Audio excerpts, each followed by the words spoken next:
여러분 안에 이 마음을 품으십시오. 이것은 그리스도 예수 안에 있던 마음이기도 합니다.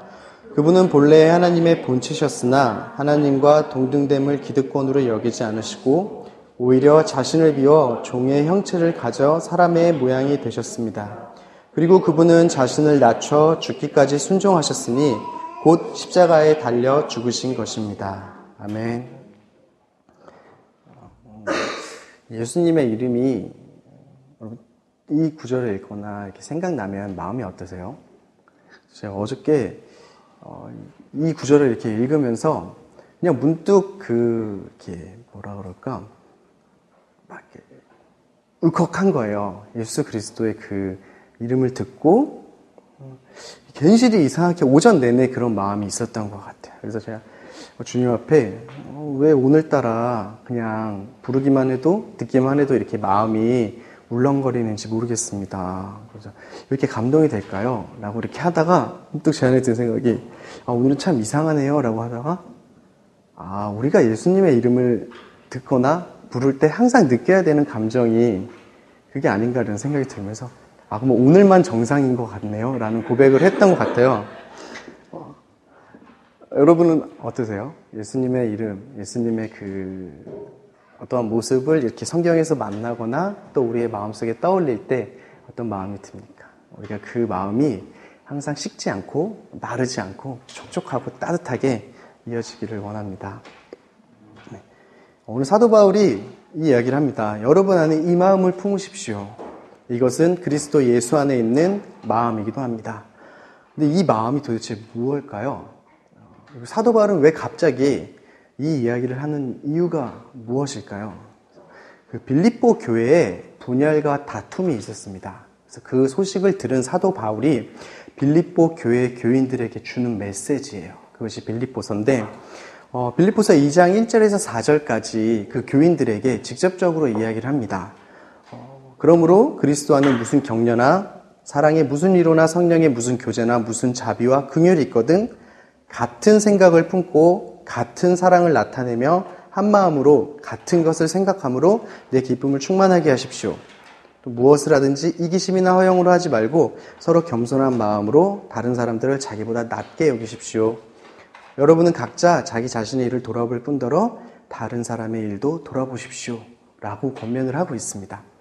같은 생각을 품고 같은 사랑을 나타내고 한 마음과 같은 것으로 생각하래요. 이것이 뭔가요? 연합에 대해서 이야기를 하고 있습니다.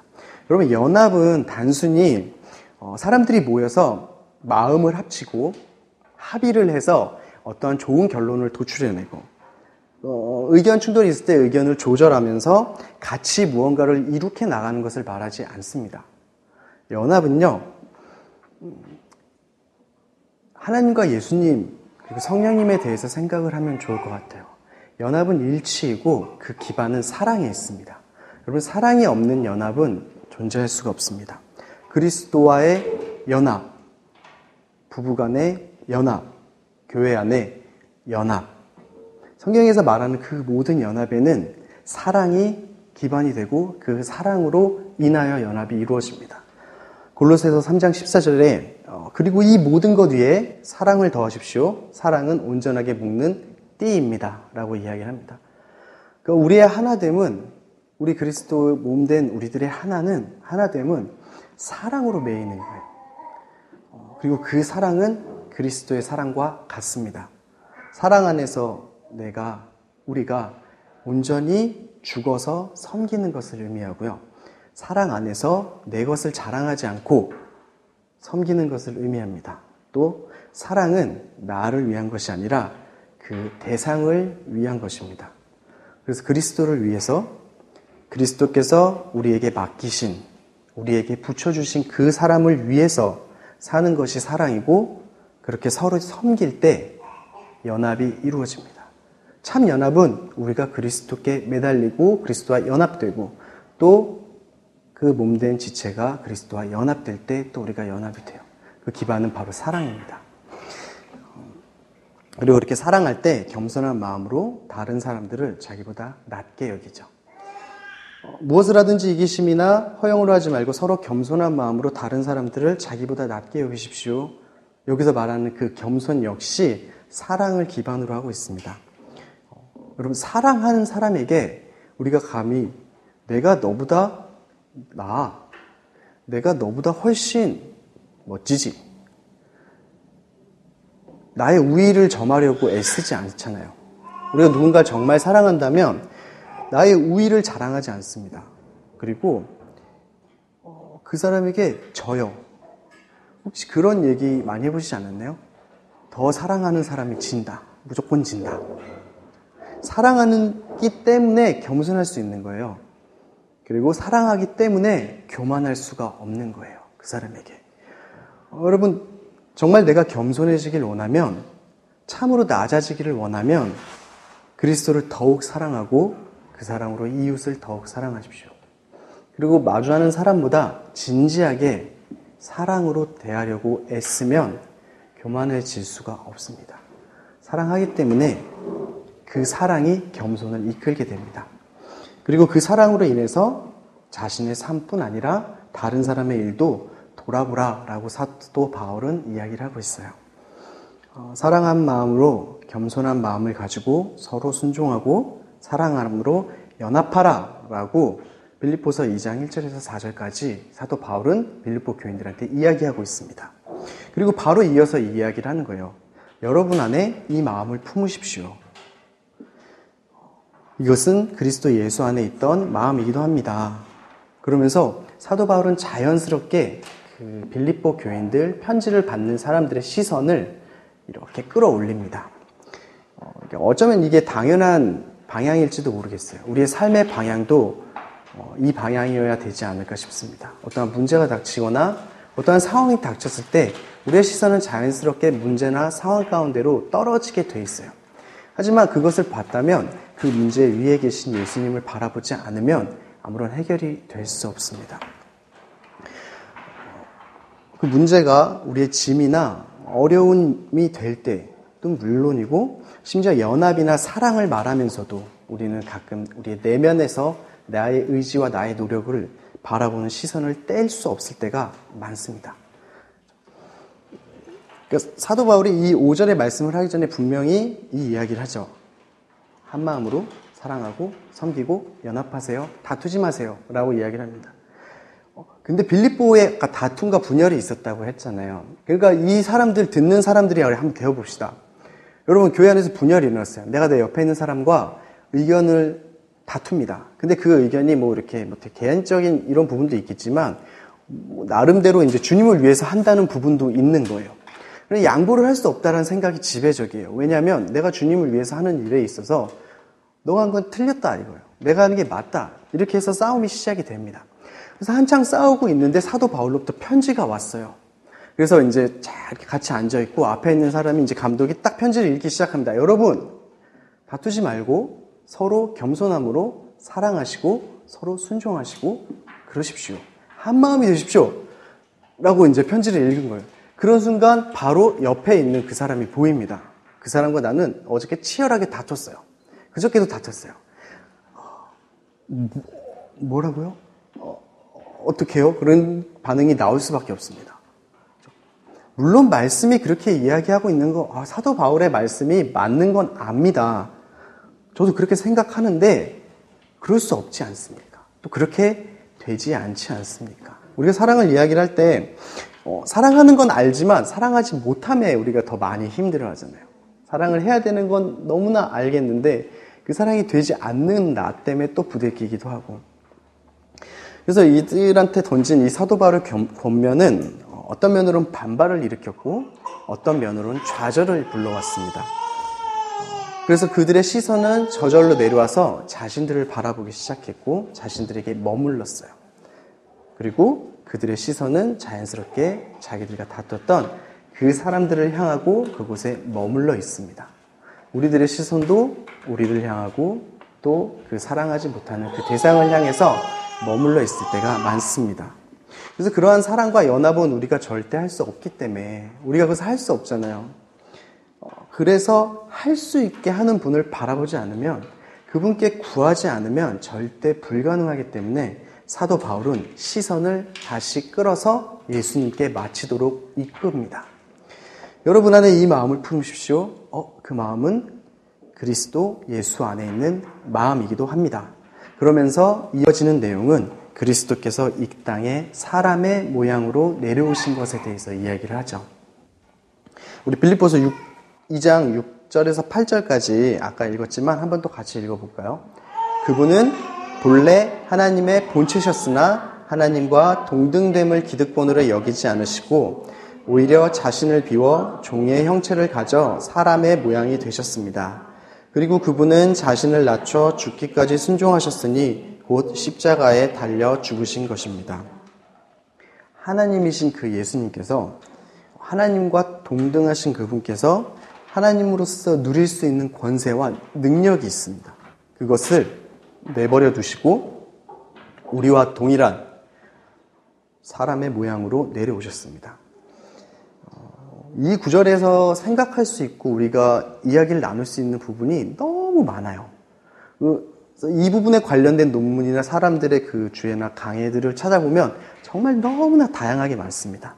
그렇지만 우리가 그것을 지금 다 살펴볼 수는 없고 이것에 초점을 맞추길 원합니다. 마음. 그리스도의 마음이라고 사도 바울이 이야기했잖아요. 예수님께서 그 성육신하신 그 사람의 모양을 입고 이 땅에 내려왔다라는 것을 어려운 말로 성육신이라고 이야기를 하는데 그 이유에 왜 그렇게 하시는 그 마음이 무엇이었을까를 우리가 좀 살펴보길 원합니다. 하나님이시고 모든 피조물을 창조하신 그 창조주이신 예수님께서 인간과 동일한 모양으로 내려오셨어요. 그리고 종의 형체로 내려오셨습니다. 그래서 섬김을 받아 마땅한 그분께서 도리어 우리를 섬기시고 우리에게 생명을 주셨습니다. 죽음으로 섬기셨습니다. 그리고 모든 것을 다 내어주셨어요. 그래서 가장 거룩하고 가장 깨끗한 분이 가장 더러운 곳으로 내려오셨고요. 죄악이 만연한 이 땅 가운데 내려오셨습니다. 스스로 몸을 담그셨습니다. 그리고 가장 높은 곳에서 가장 큰 권세를 가지신 분께서 가장 낮은 곳에서 오셔서 가장 비참한 모양으로 사형장인 십자가에서 달려 죽으셨다고 이야기를 하고 있습니다. 이러한 일 가운데 있는 예수님의 마음이 무엇일까요? 우리가 잘 알고 있는 듯이 사랑입니다. 이 일에서 우리가 알 수 있는 것은 예수님 안에 사랑이 있기 때문이다라는 것을 알 수 있어요. 예수님께서 이 땅에 오신 이유는 다른 이유가 아니라 사랑 때문에 오셨는데 도대체 그 사랑이 무엇일까? 첫 번째로 그 사랑은 하나님을 향한 그 사랑 때문에 오셨습니다. 예수님의 마음을 가장 강하게 붙들고 있었던 것은 다른 것이 아닙니다. 오직 아버지이신 그 하나님을 향한 사랑이었어요.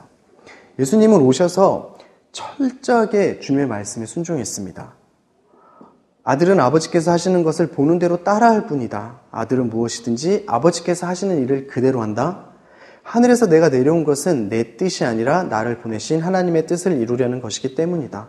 라고 말씀하십니다. 심지어는 나아가서 예수님께서 당신의 양식은 다른 것이 아니라 하나님의 일을 하는 것이라고 요한복음 4장에서 이야기를 합니다. 내 양식은 나를 보내신 분의 뜻을 행하고 그분의 일을 완성하는 것입니다.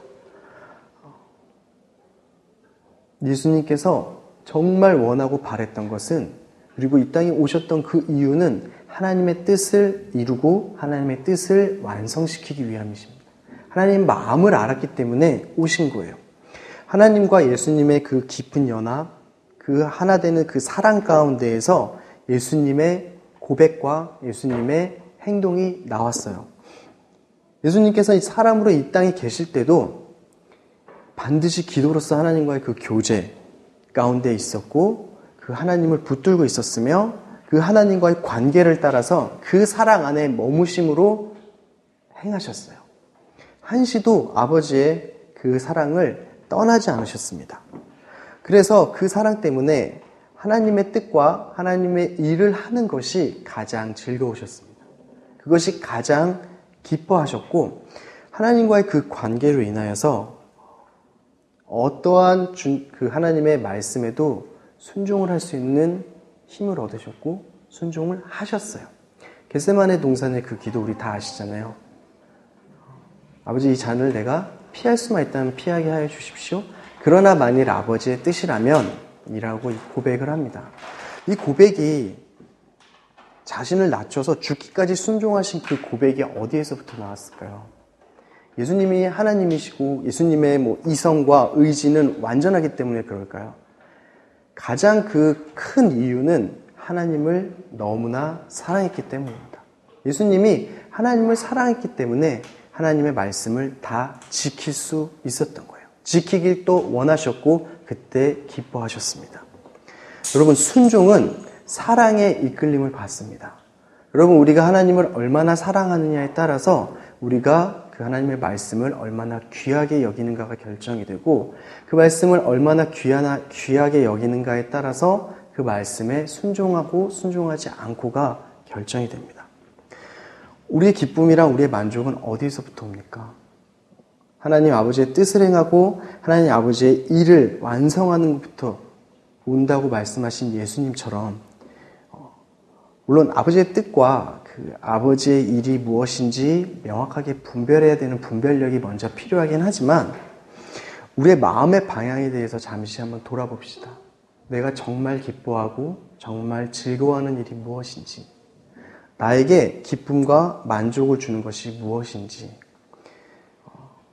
그리고 그러한 마음의 방향이 하나님 아버지의 그 사랑에, 그분을 향한 그 사랑에 있기를 원합니다.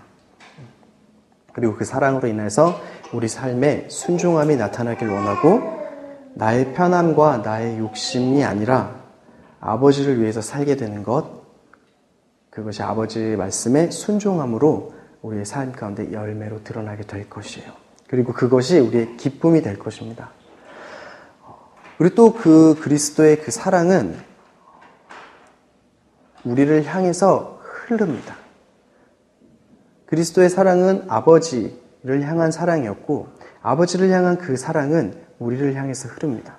왜냐하면 하나님과 그 깊은 관계, 그 사랑의 관계에 계신 예수님께서 하나님 아버지를 이렇게 바라보고 있는데 아버지께서 사랑하시는 존재, 그리고 아버지의 그 큰 슬픔과 아픔을 읽으셨습니다. 그리고 그 큰 슬픔과 그 사랑 때문에 이 땅에 오셔서 우리를 위해서 목숨까지 내어 두셨습니다. 왜냐하면 아버지의 뜻이 우리를 구원하는 데 있었거든요.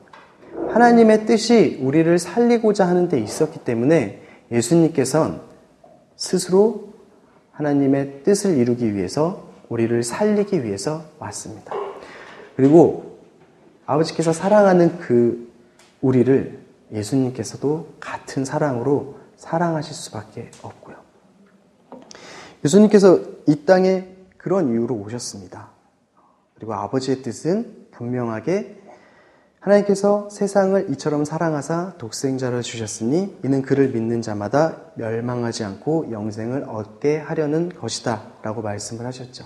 사랑입니다. 그래서 그런 아버지의 뜻에 따라 예수님께서는 자신의 사랑을 우리에게 말씀하십니다. 예수님께서 우리에게 사랑한다고 말씀하세요. 그러면서 이야기하십니다. 요한복음 15장에서 이런 이야기를 합니다.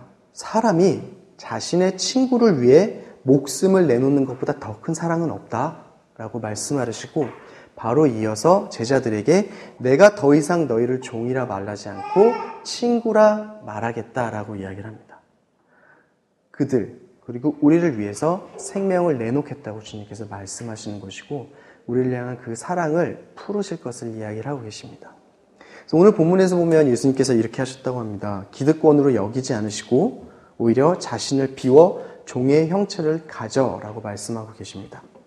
예수님께서 사람의 모양이 되셨다고 하나님의 권세와 능력을 상실하신 게 아니에요.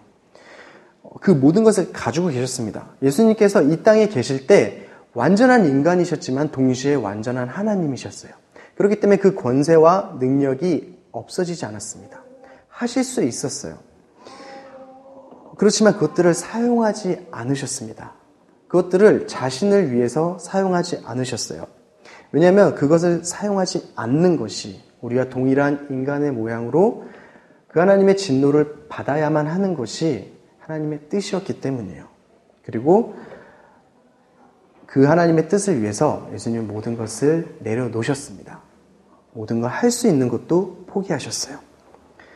그리고 예수님의 그 섬김은, 그리고 예수님의 그 삶의 목적은 온전히 하나님 아버지를 향하고 있었고 하나님 아버지의 사랑이 향하는 우리를 향하고 있었습니다. 여러분, 우리가 섬기고 사랑하고 이렇게 고백을 한다고 이야기를 하잖아요. 여러분, 우리의 섬김은 누구를 향해야 합니까? 우리가 사람을 섬겨야 합니까? 아니면 그 사람을 향한 하나님의 뜻을 섬기고 있어야 할까요? 우리의 섬김이 사람의 인기를 위함입니까? 아니면 하나님의 뜻을 이루기 위함입니까? 우리가 가정을 섬기고 한 몸된 교회를 섬기는 것이 누구를 위하고 무엇을 위함입니까? 우리의 가정을 향한 하나님의 뜻, 우리의 교회를 향한 하나님의 뜻을 이루기 위해서 섬기는 것이에요. 우리의 삶의 목적은 다른 것이 아닙니다. 우리에게 맡겨주신 그분을 향한 하나님의 뜻을 이루기 위해서 우리가 사는 거예요.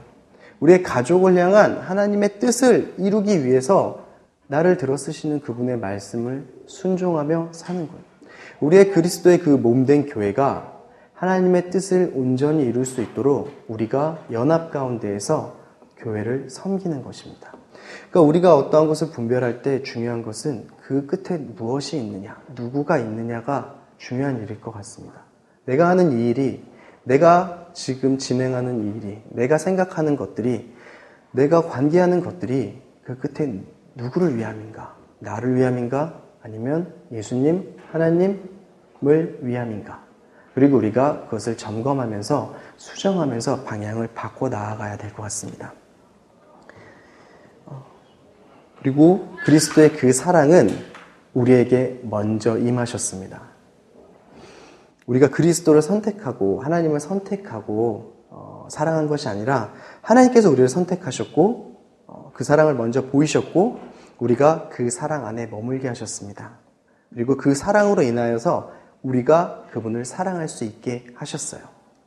여러분, 그 말씀 우리 로마서 8장 38절에서 39절 말씀, 이 구절은 한번 한 주간 몇 번 반복해서 읽으면서 외우시면 참 좋아요.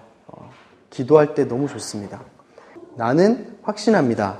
죽음이나 생명도 천사들이나 악마들도 현재일이나 장래일이나 어떤 능력도 높음이나 깊음이나 다른 어떤 피조물도 그리스도 예수 우리 주 안에 있는 하나님의 사랑에서 우리를 끊을 수 없습니다. 여러분, 그 사랑은 이미 우리에게 임했고 그 사랑은 절대 끊어지지 않고 그 사랑을 부으시는 분은 절대 포기하지 않습니다. 빌립보 교회를 향한 사도 바울의 권면은 서로 사랑하라 였다고 아까 이야기했습니다. 그리고 그러한 권면에 너무 놀라고 아연실색한 빌립보 교인들을 향해서 그리스도의 마음을 품으십시오 라고 사도 바울은 이야기를 합니다. 그리스도의 그 사랑을 품으십시오. 그리스도의 그 사랑을 기억하십시오. 그리스도의 사랑으로 인하여서 우리는 섬길 수 있고 그리스도의 사랑으로 인하여서 우리는 연합될 수 있습니다 라고 이야기를 하고 있습니다. 여러분, 우리가 항상 그리스도의 사랑, 그리스도의 그 마음을 잊지 않고 기억하기를 원합니다. 여러분, 우리 안에 살아있는 실제로 존재하는 그 사랑 가운데 있기를 원합니다.